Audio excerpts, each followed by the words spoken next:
I'm Margaret Lewin and welcome to Margaret Lewin Quilting.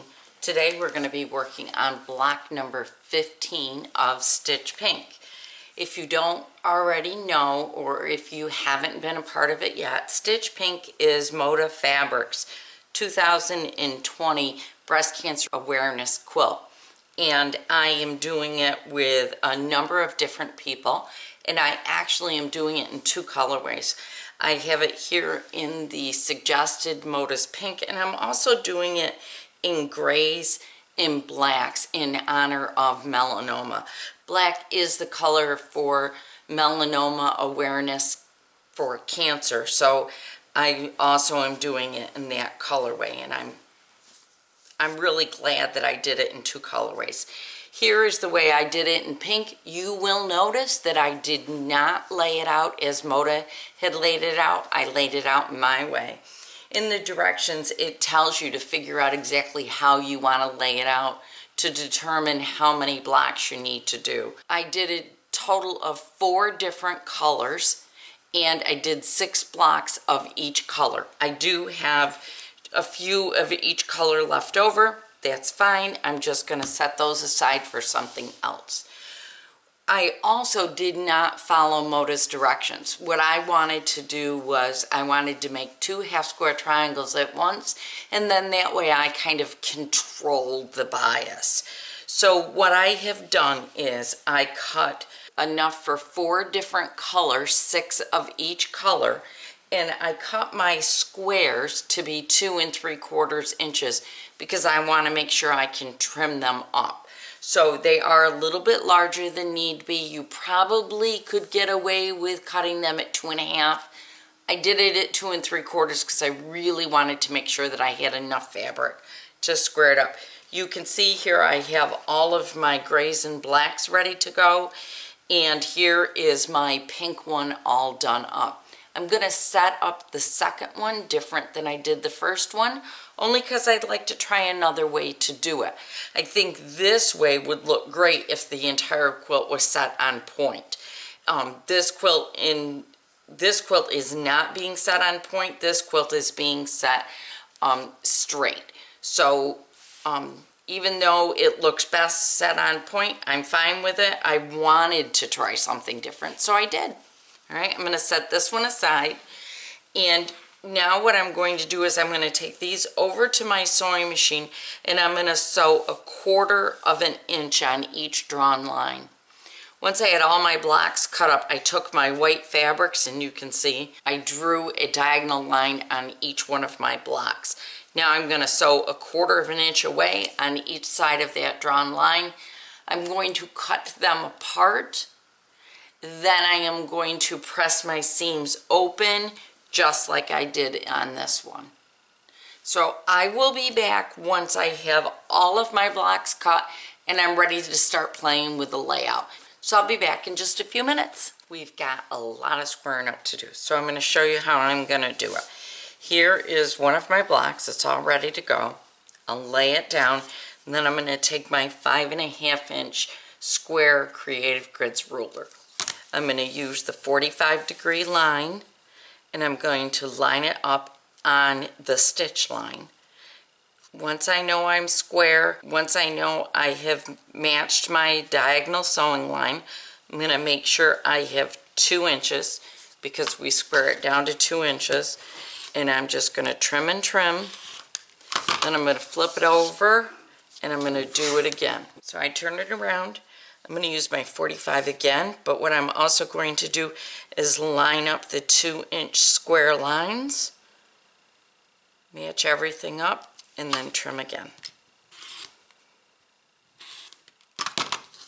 And I'm going to do that with all of my blocks. The rest of them I'm going to do offline though. So I'll be back once they're all trimmed.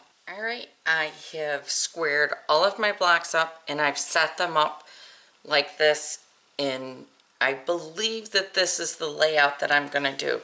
So what I did was diagonally 1 row, 2, 1 row, 2, 1 row, 2, 1 row, 2, and the rest of the way. I started out with this fabric, I ended with the, I think it's grunge onyx or black dress. It's one or the other. So I did 2 rows in order to create somewhat of a pattern horizontally. And I think I've done it. I think I am pleased with it. So I really think this is how I'm going to sew them together. How I'm going to put them through the machine is I'll connect these. So this one to this one, this one to this one, and continue all the way down the row, putting these right back where I picked them up from to keep them in the same order. Then I'll do this row, then I'll do this row, then I will add the last piece onto here all the way down. I'll add these together, then I'll take all of these and add this last row together. Then how I'm going to press them is every other row I'll press in the opposite direction. So one I'll press to the right, the next one I'll press to the left, and so forth, all the way down to the end. And then when I put my rows together, I will then at that point press the seams open. So I'll be doing it exactly how I did the pink when it comes to sewing. I'm really happy with the way this is laying. Very content with it. I have no issues with it at all. So I want to do that again. So I'm going to get sewing. When I come back, I will have all of the blocks put together because I've told you how I'm going to press them. So remember, the first seams I pressed open. That was the ones that I did for the half square triangles. This one I pressed them to the colored size. This time I wanted to press them open. I just thought they would lay better. And then when I go to press my rows together, I'm just going to simply press all of them to the right, the next row all of them to the left, and so forth, all the way down to the end. And then I will press my entire rows open.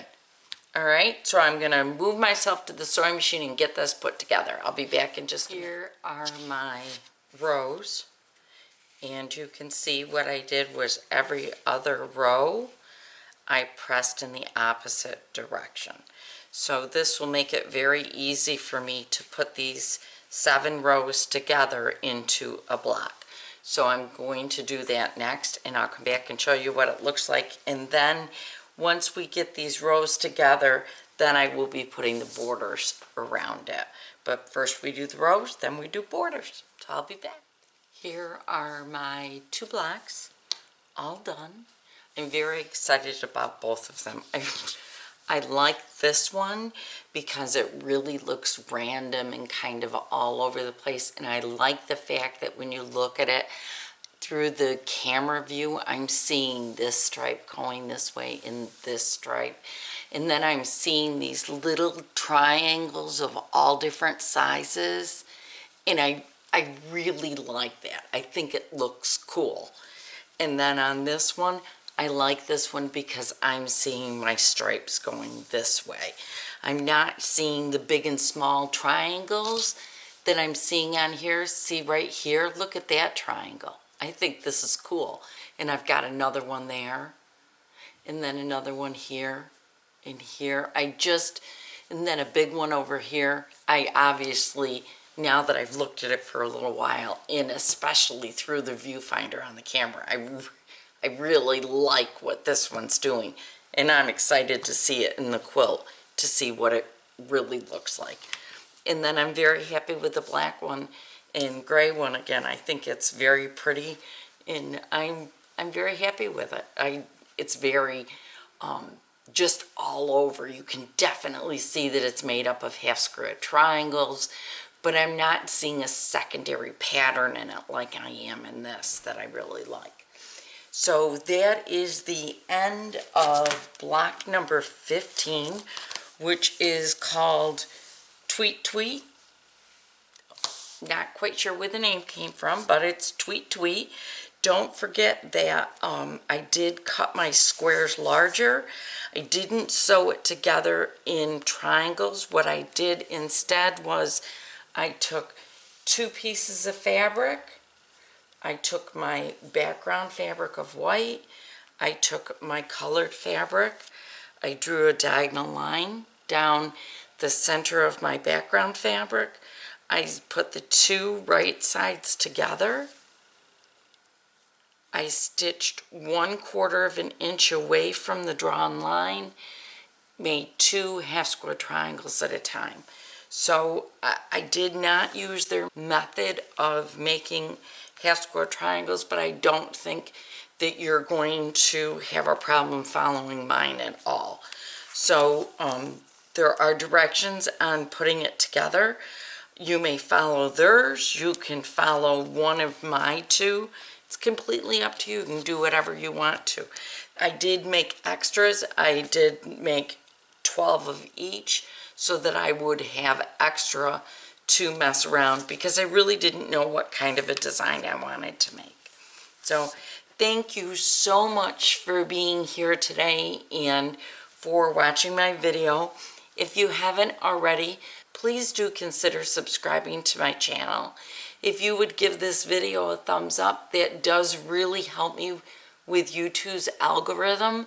And if you would please consider sharing this with your friends, I would greatly appreciate it. Thank you so much for being here, and I will see you tomorrow. So I'm excited about taking a look at that one and seeing what that one's all about. So I'll see you again back here really soon. Bye, everybody.